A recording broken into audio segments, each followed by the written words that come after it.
Tamanha responsabilidade. Então, queridos, tem alguém aqui que é convidado nessa noite para te conhecer? Você está vindo aqui pela primeira ou segunda vez? Amém. Amém. Tem alguém aqui que não é membro dessa igreja? Que ainda não é membro dessa igreja? Amém. Então, meu nome é Kíria, um pouquinho diferente, né? Não é Valquíria, é Kíria mesmo.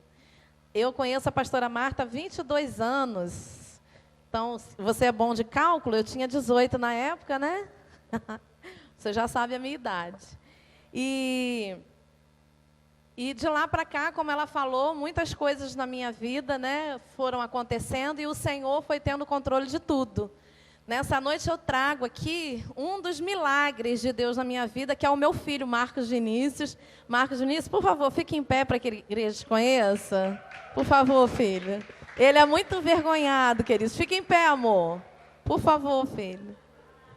Ele é todo envergonhado. Depois vocês vão ver que preciosidade que o Senhor me deu. O menino mais lindo desse planeta Terra, no meu universo. E trouxe também a minha discípula, que hoje é uma supervisora de grupo familiar lá no Jardim Esperança, supervisora de adolescentes, a Janaína. Por favor, Jana. Jana vai ficar em pé. Amém. Para a igreja conhecer. Sou membro lá no Jardim Esperança, né? Discípula da pastora Mariana. Lá eu sou responsável por 9 grupos familiares, 4 onde eu sou supervisora e 5 que na multiplicação foram para minha discípula, né? Glória a Deus por isso, jovens e adolescentes. É a área que eu trabalho. E da outra vez que eu estive aqui, nós tivemos um momento muito gostoso em que Deus falou conosco, amém? E eu pude contar um pouco da minha história. E hoje eu trouxe para vocês verem algumas fotos que os irmãos vão me ajudar.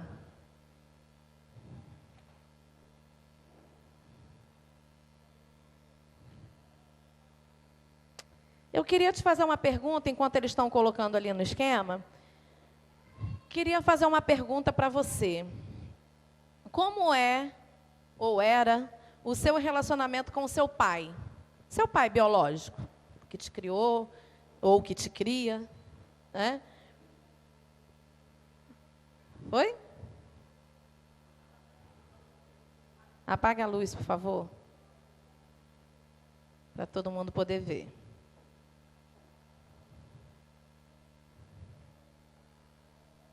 Essa sou eu, no ano de 1977. Esse é meu pai. Pode passar. Esse é o meu pai, a minha mãe e o meu filho, numa viagem que nós fizemos. Pode passar. O meu pai e o meu filho.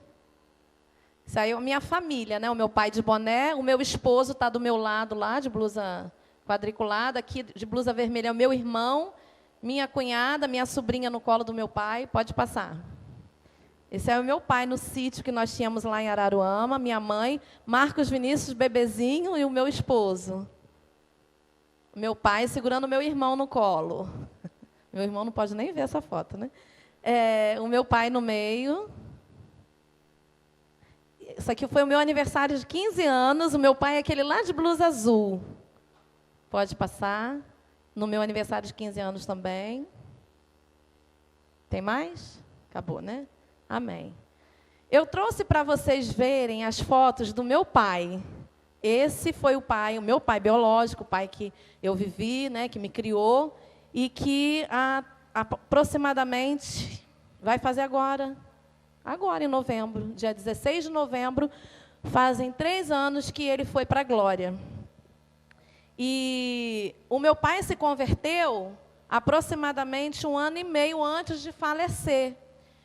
Então, durante toda a minha infância, adolescência e juventude, eu fui criada por um pai que vivia no mundo, que bebia, que fumava, que vivia uma vida mundana, né? Que vivia uma vida satisfazendo os desejos da sua própria carne. E durante muitos anos, ele foi muito ausente como pai. Na ignorância, por não ter entendimento, ele era um pai muito, ao mesmo tempo que era presente. Só para vocês terem ideia, são as fotos hoje que eu tenho para guardar de recordação dele, são essas. Vocês não viram em outros aniversários, em Natal, em Ano Novo, não tinha foto com ele, porque ele passava essas datas no bar com amigos. Então, Eu fui criada com um pai que botava comida dentro de casa, era um pai que fazia com que a gente respeitasse, ele tinha autoridade dentro de casa, mas era um pai que não era tão presente como eu, como criança, como adolescente, gostaria que fosse. E quando nós somos crianças, todos nós aqui já passamos, né? Não tem nenhuma criança aqui, todas foram lá para a sala. Pode ser que tenha alguns adolescentes aqui que se encontram nas frases que eu vou falar. Quando nós éramos crianças, adolescentes, nós já pensamos assim, puxa, meu pai podia ser igual o pai daquela minha amiga tal.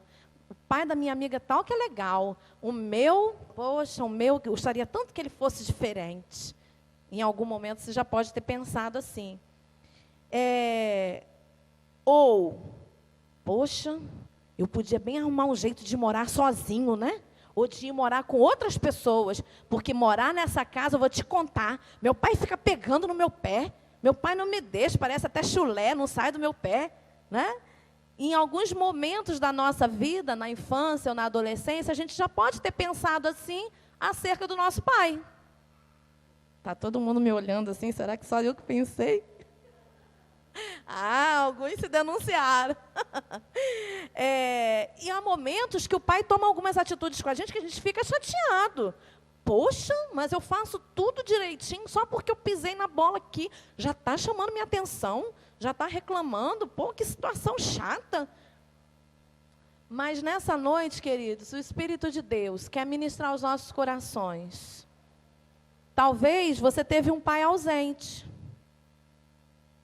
Eu não vim aqui falar mal do meu pai, não, tá?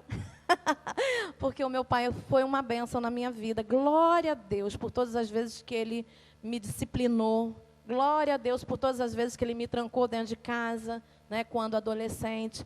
Muitas atitudes que meu pai tomou foi pensando no melhor para mim.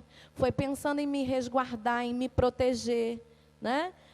Claro que, como todo ser humano, eu também não sou uma mãe perfeita, com certeza eu já errei como mãe. Com certeza ele também tomou algumas atitudes que, se ele pudesse voltar atrás, hoje ele mudaria. Mas, às vezes, a gente não teve um pai presente na nossa infância, na nossa juventude, ou teve presente, mas não agiu com autoridade, foi um pai displicente, assim, que foi presente, mas não disciplinava, não corrigia. Eu não sei que tipo de pai você teve, eu não sei. Mas nessa noite o Espírito de Deus quer ministrar ao teu coração. O Pai Celestial, o nosso Pai, aquele que nos ama, amém? Queria pedir para que você fechasse os seus olhos aí agora. Feche os seus olhos nesse momento.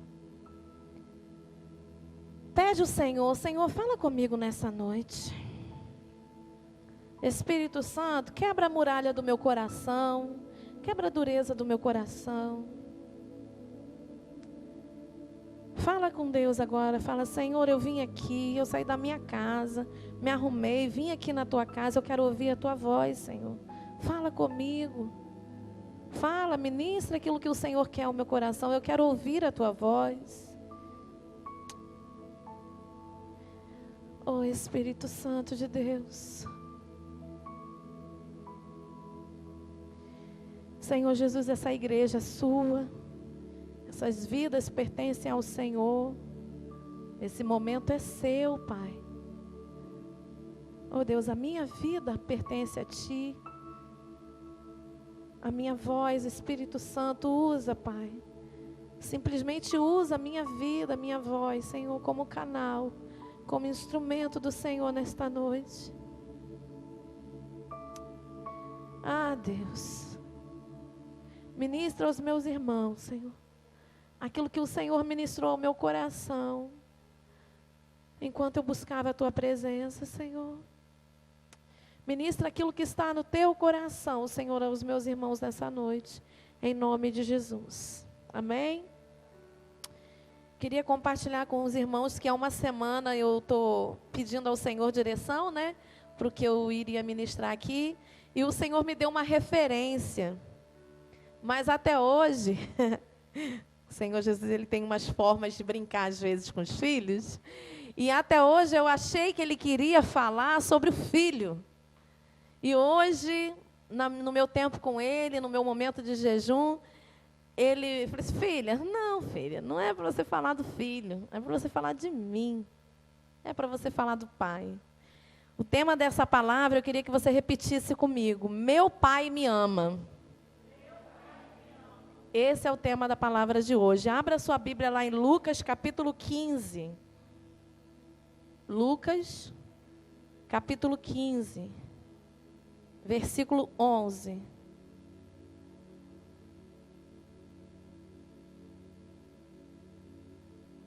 Nós vamos agora ler sobre uma família que não era perfeita, mas tinha um pai muito especial.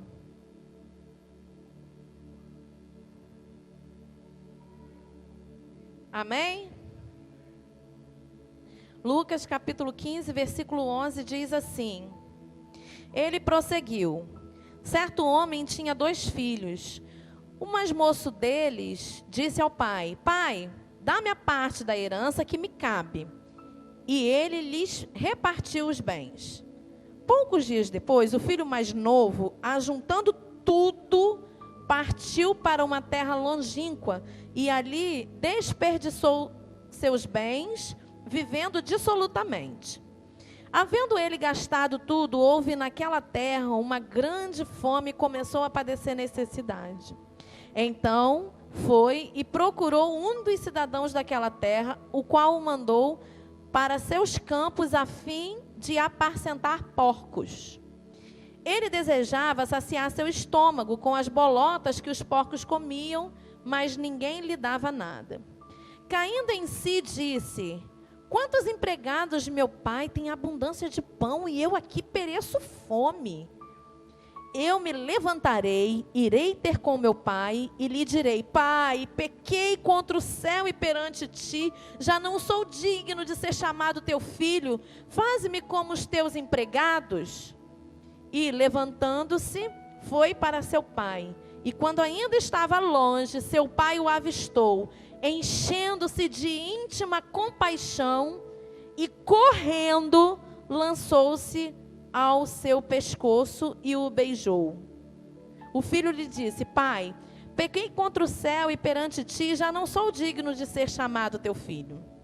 Mas o pai disse aos seus servos: Trazei depressa a melhor roupa e vestiu, pondo-lhe um anel no dedo e alparcas nos pés.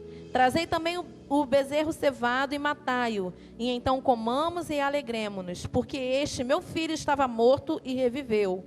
Tinha-se perdido e foi achado, e começaram a alegrar-se. Nós vamos parar por aqui, porque hoje nós só vamos falar desse filho mais novo.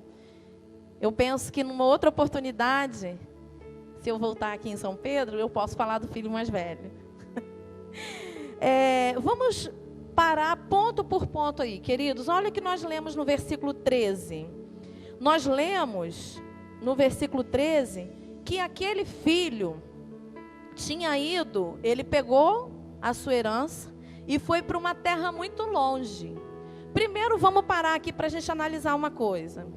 A Bíblia fala que o filho chega para o pai e fala assim: Pai, me dá a herança.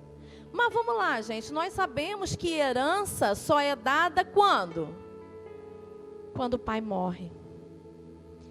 E se hoje, em 2016, já seria uma forma muito agressiva e até desumana de se fazer com o pai, você pode imaginar naquela época? Tamanha era a vergonha que esse filho causou a esse pai, pedindo a herança. Estudiosos dizem que naquela época, queridos, o filho mais velho ganhava 2/3 da herança e o filho mais novo ficava com 1/3.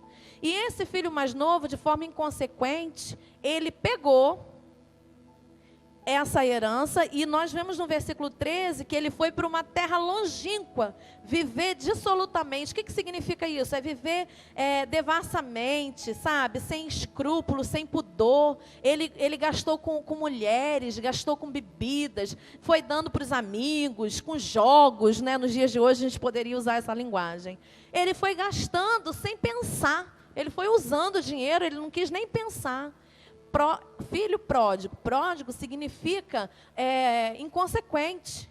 Sabe, uma pessoa gastador, que vai gastando tudo, que não calcula, sabe? Uma pessoa sem organização, vamos usar a linguagem mais popular.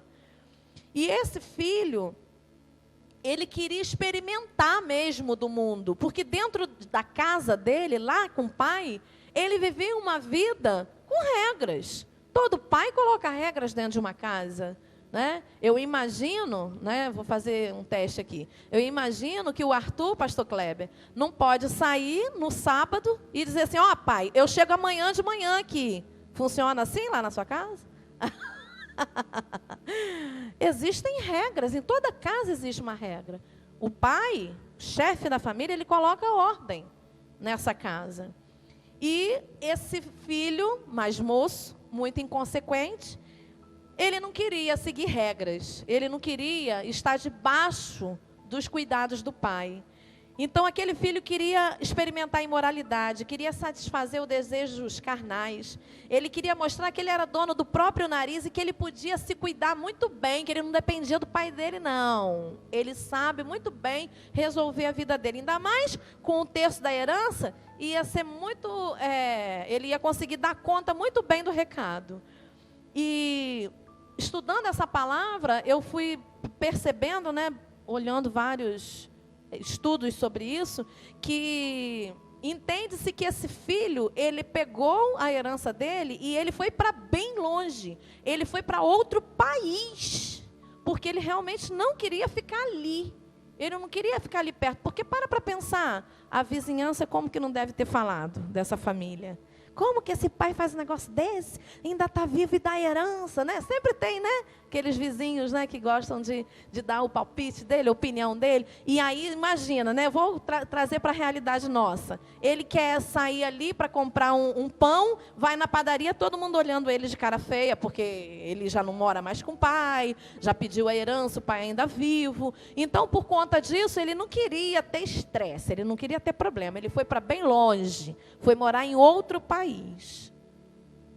E no versículo 14, a gente observa que esse filho, ele gastou tudo. Tudo. Olha a tamanha inconsequência esse jovem tinha, né?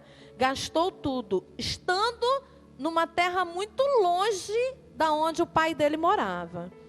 E naquela época, passando necessidade, o que ele fez? Ele foi pedir ajuda.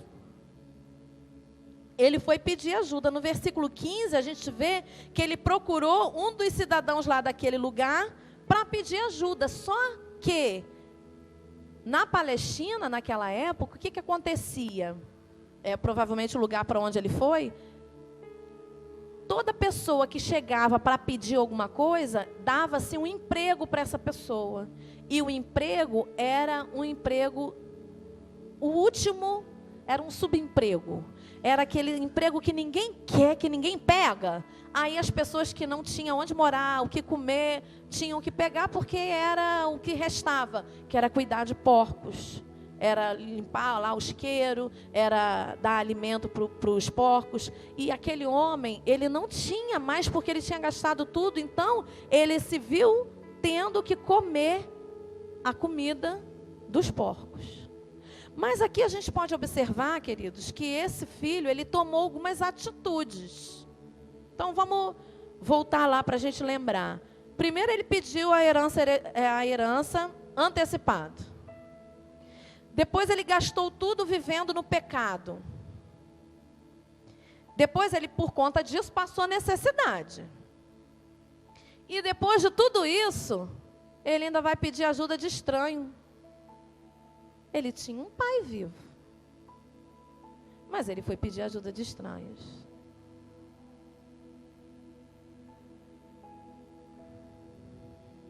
No versículo 17, por conta dessa condição em que esse homem se encontrava, a Bíblia fala que ele caiu em si. E o que significa isso? Nos dias de hoje, a gente fala que caiu a ficha. Bateu algum tipo de pensamento lógico, porque até então ele era inconsequente. Ele teve um pensamento com uma certa sobriedade. Ele caiu em si, a ficha caiu para ele, e ele começou a perceber a burrice que ele havia feito. Ele havia se afastado do pai. Ele havia deixado a casa dele.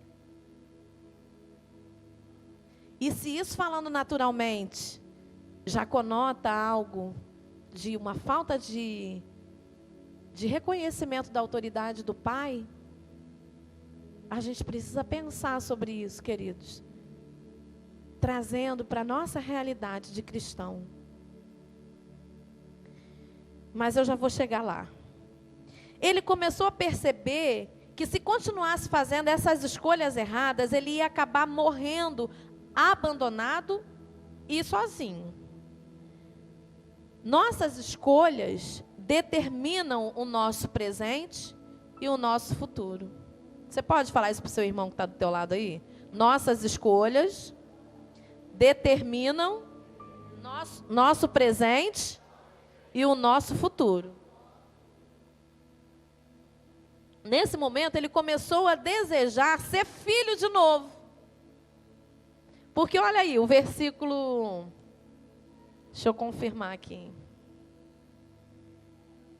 Versículo 17. Caindo em si, disse: quantos empregados de meu pai têm abundância de pão e eu aqui pereço de fome? Eu me levantarei, irei ter com meu pai e lhe direi: pai, pequei contra o céu e perante ti. Aqui nesse momento que ele caiu em si, ele desejou voltar a ser filho. Ele desejou voltar para a casa do pai. Nesse momento ele começou a desejar ser filho de novo, desejou ter uma casa, ter uma família. Quanto mais nos afastamos, nos distanciamos do nosso pai, mais perdemos o sentido, mais perdemos a direção. A atitude mais importante que esse filho teve, ele tomou várias atitudes que eu fui falando aqui, mas a mais importante de todas está no versículo 18. Eu me levantarei e irei ter com meu pai e lhe direi: pai, pequei contra o céu e perante ti. A atitude mais importante que esse filho tomou, queridos, foi reconhecer que ele precisava se arrepender. Reconhecer que ele precisava se humilhar, porque no versículo 19 ele diz o seguinte: eu aceito ser empregado, eu vou pedir o meu pai para ele me receber lá, e eu vou ser empregado dele. Ele reconheceu que ele não tinha direito nenhum, até porque o direito que ele tinha, ele já tinha pego, financeiramente falando. Ele desejou até ser empregado do pai, mas ele queria estar de volta na casa dele. Ele queria estar de volta com o pai dele. Ele aceitava a autoridade do pai, porque ele não tinha mais o que perder. Ele já tinha perdido tudo. E aí, queridos, o que mais me emociona nessa passagem é o versículo 21. Perdão, versículo 20. E levantando-se foi para seu pai. E quando ainda estava longe, ele ainda estava o quê, queridos? Longe. Seu pai o avistou, enchendo-se de íntima compaixão e correndo, lançou-se ao seu pescoço e o beijou. Queridos, vamos refletir aqui. Se esse filho estava longe e o pai o avistou, a gente entende que esse pai estava o quê? Esperando. Oh, Jesus. Queridos, e naquela época, um homem feito, um chefe de família, correr em direção a qualquer coisa, significava que ele estava ali perdendo a autoridade, que ele estava se rebaixando a algo. Mas o amor daquele pai era tão grande, que ele correu ao encontro do filho. ele correu ao encontro desse filho. E como se ainda não bastasse, porque para mim já era suficiente, ele deu roupas novas, a melhor roupa, né, que a Bíblia fala, anel no dedo e sandálias nos pés. E quando a gente para pensar sobre isso, estudar sobre isso, a gente entende que sandália nos pés e anel no dedo são marcas de homens livres. O homem que recebia naquela época anel no dedo e sandália nos pés, novas, né, nos pés, ele estava recebendo ali, simbolizava honra, dignidade. Aquele pai estava dando de volta para aquele filho a honra e a dignidade, dizendo: filho, toma aqui, roupa nova, eu te perdoo, eu recebo você de volta, você é um homem livre, venha cá, você não vai ser empregado não, você é o meu filho, vem cá, você vai ser o meu filho, vai continuar sendo meu filho, porque eu te amo, porque eu quero cuidar de você. O pai não questionou onde estava a herança. A gente não vê aqui o pai perguntando: tá, chegou, e agora? Cadê a herança que eu te dei? O pai não pagou com a mesma moeda. Você voltou para casa? Pode ficar aí, mas também não quero graça com você não. O pai amou, honrou e celebrou. No versículo 23 fala que ele fez uma festa. Matou um bezerro, fez uma festa, porque o filho que estava perdido foi achado. Aquele que estava morto reviveu. E, queridos, esse pai, ele entendia o que está lá em Provérbios 10, versículo 12, que diz assim: o ódio excita a ira, mas o amor cobre todas as transgressões. Então, tudo bem, Kiri, essa história é muito bonita.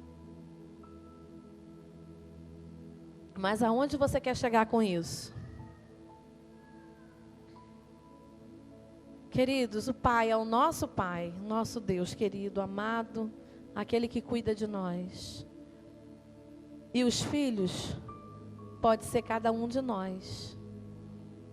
Pode até ser aqueles que nem estão aqui hoje, mas que estão perdidos por aí.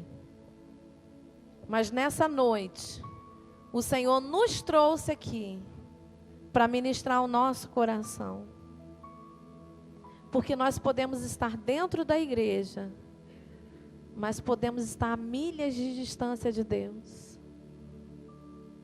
Podemos estar vivendo religiosamente, entendendo a necessidade de vir ao culto, mas tão distantes de Deus.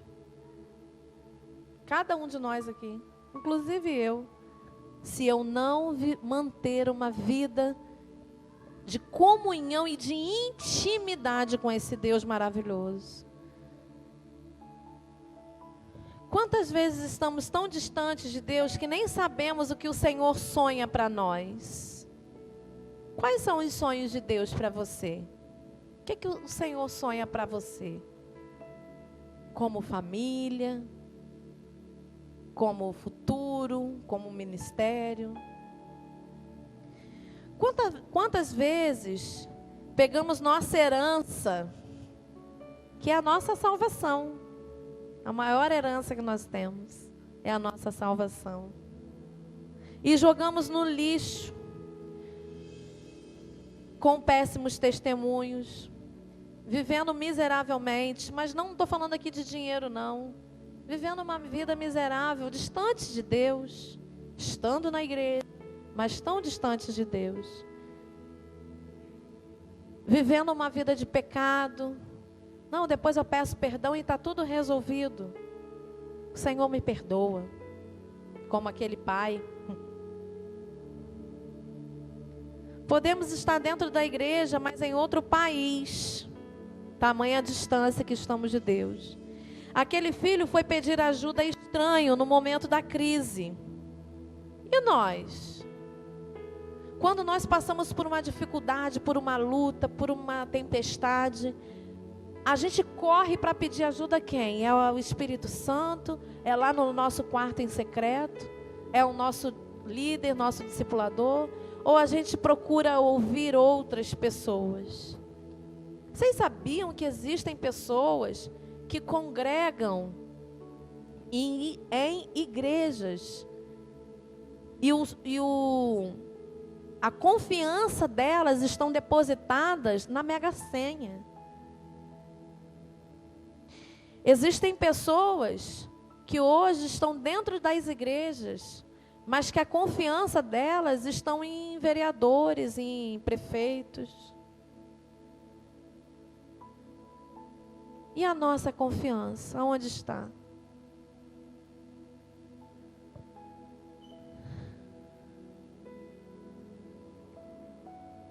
Queridos, uma coisa a gente precisa lembrar: o Senhor nos ama. O Senhor nos ama. Meu Pai me ama. Meu Pai me ama. Ele quer te chamar e colocar um anel no seu dedo, sandálias novas nos seus pés.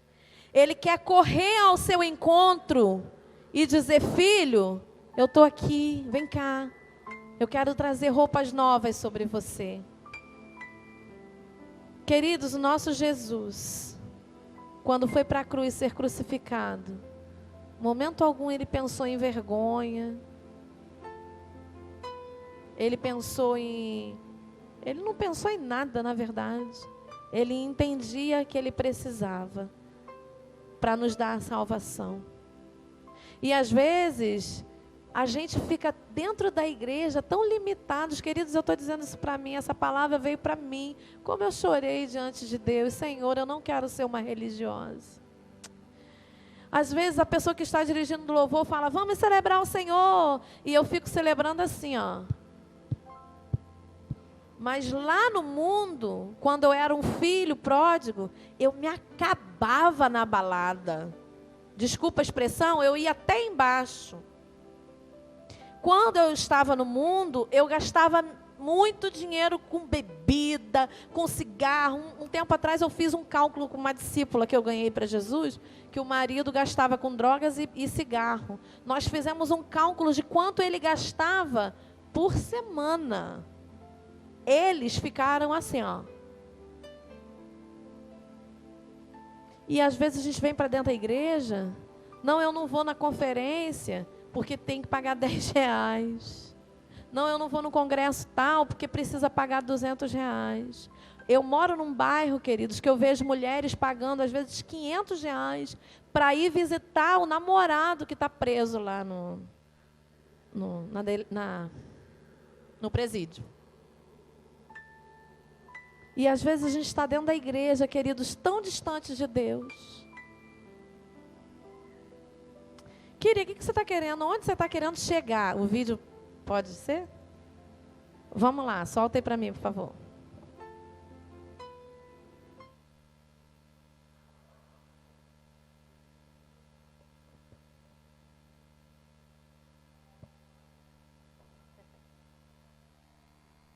E é o meu quarto de guerra.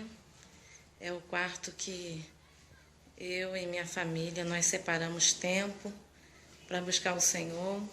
Tem aqui o computador que a gente coloca as músicas. Um livro que eu costumo ler. Sempre eu estou lendo alguns livros. O dicionário, porque eu procuro saber os significados de algumas palavras quando tenho dúvida. Aqui é a minha parede onde ficam as fotos de pessoas preciosas para mim.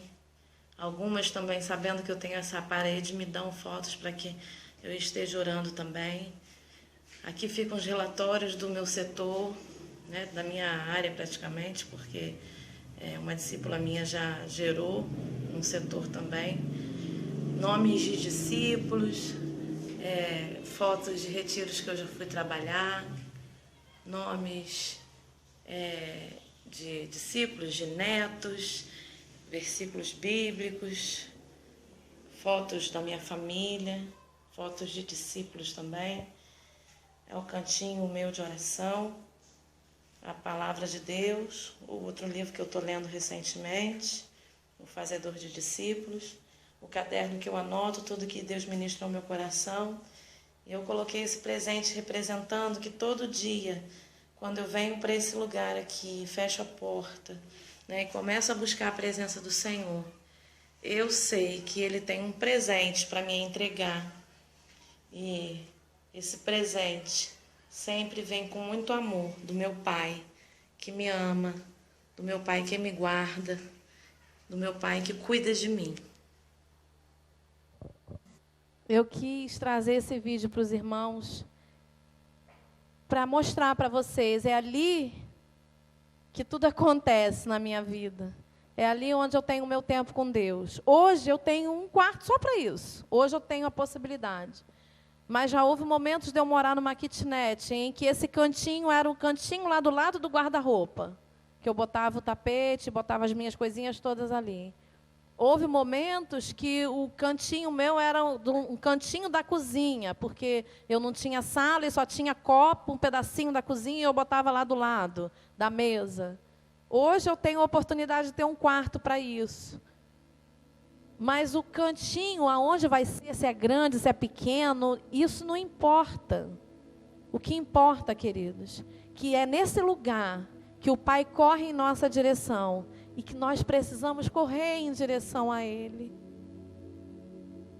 Queridos, nós vamos estar tão distantes de Deus se nós não entendermos que não é suficiente vir domingo para a igreja.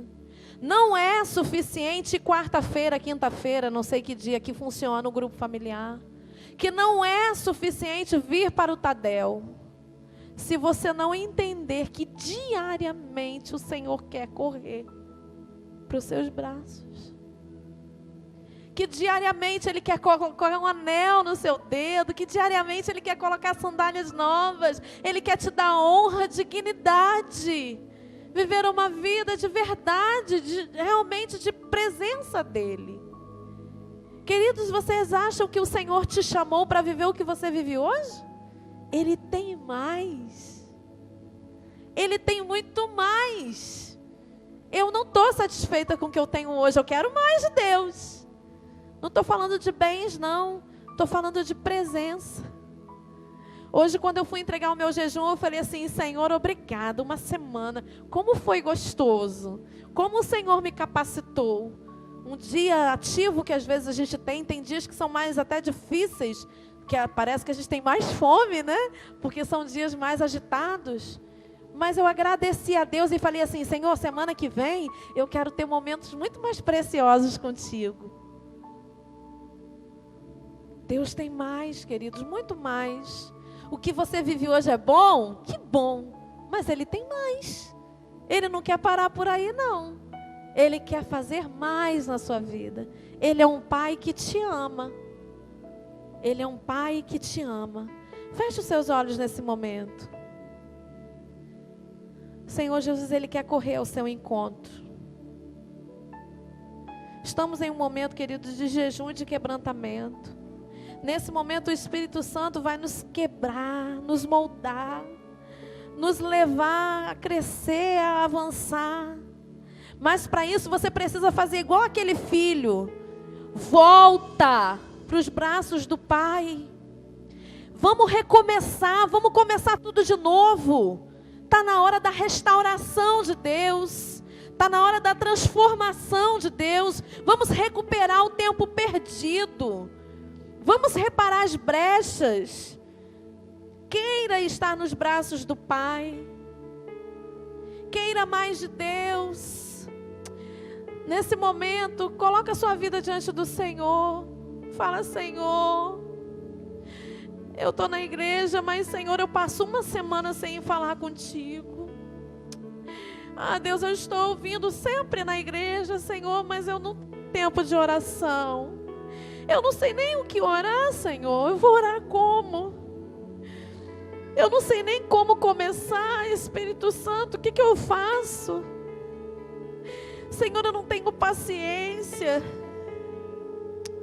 Queridos, o Espírito de Deus, Deus é amor. Deus é amor. Às vezes você não vai ter o que falar, mas só de você estar com Ele Ele vai ministrar tanto ao teu coração. Ele vai ministrar tanto ao teu coração. Ele vai te chamar, Ele vai falar ao teu coração. Oh, Espírito Santo de Deus, nós nos colocamos diante de Ti, Senhor. Nós reconhecemos, Senhor, que não queremos viver longe de Ti.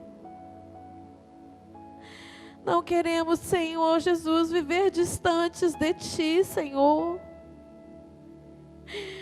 Pai, Tu és o nosso amigo, nosso companheiro. Nós queremos ouvir a Tua voz.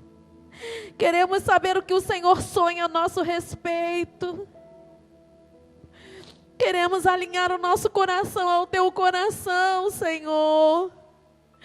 Esse é o tempo de recomeçar. Esse é o tempo de voltar atrás, voltar ao primeiro amor.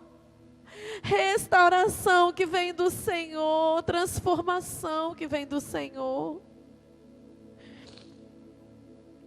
Oh, Espírito Santo. Abra os seus olhos um minutinho, olha para mim.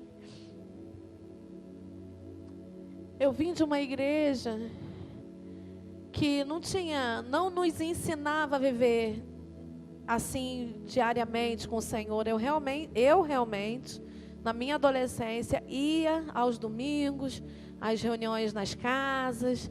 Era assim que eu vivia, porque eu nunca fui ensinada a viver diariamente buscando ao Senhor. E quando eu conheci a comunidade, que isso foi me ensinado, e eu vi a necessidade mesmo de buscar a presença de Deus. Houve dias, queridos, que eu entrei no meu quarto e falei assim: Senhor, eu não sei o que orar. Eu vou falar o quê? Eu vou começar por onde? Mas eu estou aqui. Aqui está o meu coração. Existia uma sinceridade muito grande dentro de mim, queridos. Eu tinha muita fome de Deus. Tenho até hoje muita fome e sede de Deus. E naquela época não existia discipulado. Mas existiam irmãs que nos ensinavam as coisas. E tinha uma reunião que acontecia às terças à tarde, reunião de mulheres. E numa dessas reuniões, uma pessoa ministrando a palavra, eu nem me lembro quem foi, falou que a gente devia criar alvos de oração. Aí eu falei: opa, solução para o meu problema. E eu fui para casa, eu era muito sedenta de Deus. Eu fui para casa, peguei um caderno, botei lá, alvos de oração. Aí pensei assim, ela tinha falado que a gente tem que começar colocando a nossa vida diante do Senhor e tal. Aí eu coloquei lá, minha vida. Aí na época eu queria arrumar um serviço, que eu estava desempregada. Coloquei, arrumar um serviço. Aí depois eu fui pensando nos alvos, pensei: vou orar pelos meus pais, vou orar pelo meu noivo. Na época meu marido era meu noivo. Vou orar pela minha casa. Aí eu fui colocando, aí foi surgindo um montão de coisa. Aí, queridos, quando eu ia ter o meu tempo com Deus, essa irmã que pregou, ela falou assim: primeiro, você tem o seu momento com Ele, diz para Ele tudo que Ele é para você, igual quando você está diante de um namorado. Aí eu entrava lá, fechava a porta, era no meu quarto, eu era solteira na época, era noiva, né? Eu fechava a porta, trancava para minha mãe ia pensar: essa menina está ficando doida, né? Que ela nunca me viu fazendo isso. Eu trancava e falava assim: Senhor, eu estou aqui, ó. O Senhor é lindo, é maravilhoso. E eu sou muito expressiva com o rosto. Aí eu ficava diante do espelho olhando as minhas caras, né? O Senhor é lindo, o Senhor é maravilhoso, o Senhor é poderoso, o Senhor é o meu amado. Aí eu sou toda tipo pastora Marta. E aí eu ficava, né, adorando a Deus, falando assim, mas igual um amigo, porque Ele é o meu amigo. Eu não preciso ficar religiosamente: Senhor Todo-Poderoso, o Senhor é lindo e poderoso e majestoso e digno de poder. Não preciso. Ele é meu amigo, eu posso falar com Ele da forma como eu falo com os meus amigos. Amém? E aí eu comecei a falar. Aí depois que eu adorava a Deus, eu ia para os meus alvos. Então, Senhor, quero colocar diante de Ti. Aí eu ia falando cada coisa. E hoje, queridos, eu tenho assim experimentado Coincidentemente, a Janaína está aqui. Eu tenho experimentado, por conta disso que eu construí com o Senhor, de lá para cá, das vezes eu estou fazendo um discipulado, aconteceu isso com a Janaína 3 semanas atrás. Nós estávamos num discipulado e eu tinha dado uma orientação a ela, tinha sugerido, na verdade, uma coisa para ela, e ela falou assim... Isso eu posso até contar, né, Jana? Porque não é nada... Eu sugeri assim, Jana, como você é supervisora de adolescentes, eu quero te sugerir aí nesse One Vision, porque eu acho importante para você, eu acho que vai ser bem legal, já que você está levando uma galera aí do seu setor. Aí ela falou assim, Kíria, estou desempregada, meu pai está desempregado, não tem como que eu vou fazer, né? Financeiramente não tem como mesmo, eu posso sim fazer eventos, trabalhar para o pessoal do meu setor ir, mas eu não tenho como ir. Na hora ela foi muito decisiva e ela é quase advogada, ela está quase se formando. Então, discipular uma advogada, queridos, é um preço, porque cheio de argumentos, sabe? E tal, não sei o quê, né, Carlos? Aí, ficou sério. E na hora que ela falou isso, eu pensei assim, não tem problema não, vou só orar. Eu pensei, né? Ela saiu e durante aquela semana, vocês viram minha parede ali, tem o nome das minhas discípulas, eu orando, coloquei, Senhor, eu gostaria muito que ela fosse. Se o Senhor compartilha do mesmo sentimento que eu, né, me ajuda, abra as portas e tal. E continuei orando por isso. Uma semana depois, 10 dias depois, ela me manda uma mensagem assim, Kíria, acho que Deus quer que eu vá para o One Vision.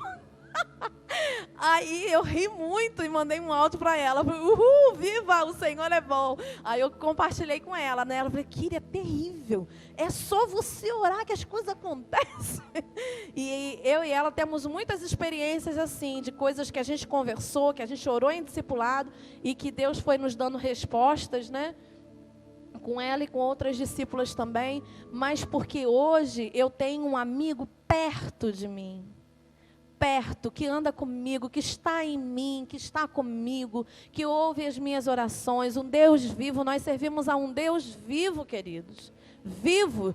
Aí vocês podem pensar assim, Kíria, mas você não passa por dificuldades e lutas, Ele só te dá a vitória? Eu vou testemunhar algo que acabou de acontecer. Eu fui buscá-la no meio do caminho e fizeram uma tampa de cimento para colocar no bueiro, só que deixaram os ferros para fora. E a pessoa dirigindo não tem como enxergar, né? Eu fui estacionar para ela entrar no carro, o meu pneu bateu naquele ferro e rasgou o pneu. Eu vindo para cá. Liguei para a pastora, olha, talvez eu não consiga chegar 7 horas aí, porque estou pedindo um irmão ajuda aqui para tocar o pneu. Mas, queridos, aí vocês podem pensar assim, então só acontece coisas boas com você? Não, a gente passa por dificuldades, por lutas, mas a gente passa por isso dando glória a Deus. Eu ainda falei para eles, amém, queridos, vou ficar calma. De repente foi um livramento do Senhor, né? A gente ia mais cedo e aí de repente pegava um carro doido no meio do caminho. Glória a Deus por tudo. Aí eu ainda brinquei com o irmão, porque Fernanda agora está me abençoando, está trocando aqui o pneu para mim. Então, glória a Deus por tudo, porque eu sei que em quem tenho crido e sei que é poderoso para fazer infinitamente mais. Eu conheço meu pai, eu ando com meu pai, eu estou dentro da casa do meu pai. Eu não estou distante dele, eu não me preocupo com a herança, porque eu sei que ele cuida de mim, amém?